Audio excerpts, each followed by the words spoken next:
जय माता दी। हर हर महादेव। माता आदिशक्ति भगवान महादेव का अभिन्न अंग है। पर क्या हुआ जब महादेव को उन्हें त्यागना पड़ा? शिव कैसे बने वैरागी और क्यों करना पड़ा अपने आराध्य के साथ युद्ध? और कैसे पड़ा भगवान शिव का नाम शितिकंठ? तो आइए जानते हैं इस संपूर्ण कथा को इस वीडियो के माध्यम से। परंतु कथा प्रारंभ करने से पहले आपसे अनुरोध है, यदि आप चैनल पर नए हैं तो कृपया चैनल को सब्सक्राइब अवश्य कर लें, जिससे आपको ऐसी ही धार्मिक जानकारी व कथाएं प्राप्त होती रहें। आइए कथा प्रारंभ करने से पहले सच्चे हृदय से बोलिए जय श्री हरि, हर हर महादेव। यह कथा उस समय की है जब ब्रह्मा जी के आग्रह पर सृष्टि की रचना हेतु भगवान शिव को माता आदिशक्ति का त्याग करना पड़ा। तब महादेव इसी विरह के कारण अनाशक्ति धारण करके वैरागी हो गए और उन्होंने अपने सभी दायित्वों का परित्याग कर दिया। सृष्टि भगवान शिव के ज्ञान और कृपा से वंचित हो गई। तब श्री हरि ने भगवान महादेव को अनाशक्ति से आशक्ति तक ले जाने का निर्णय लिया। पशुपतिनाथ भगवान महादेव कभी भी किसी पशु के साथ अन्याय सहन नहीं करेंगे।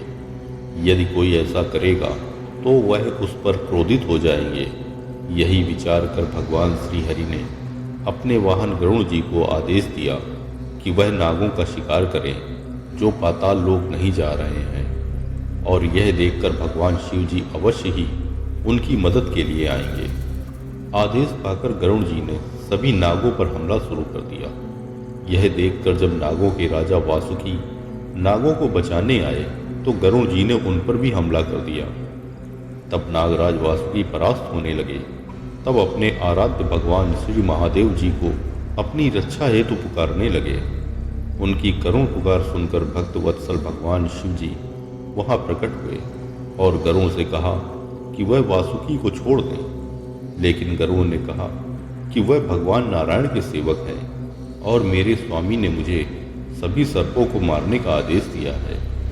यह देखकर भगवान महादेव ने अपना त्रिशूल उठाया और गरुड़ देव को मारने ही जा रहे थे।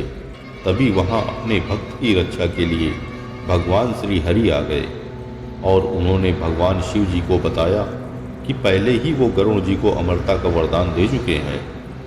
भगवान शिव ने कहा, कुछ भी हो वो गरुड़ को मार कर ही रहेंगे।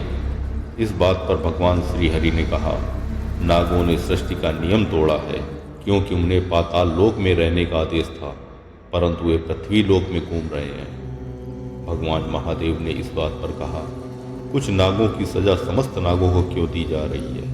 इस दंड का परिणाम सभी क्यों भुगते? यह अन्याय है। लेकिन दोनों ही देव पीछे हटने को तैयार नहीं हुए और इसी बीच नारायण और महादेव के बीच युद्ध आरंभ हो गया। इस युद्ध से समस्त सृष्टि को हानि पहुंचने लगी।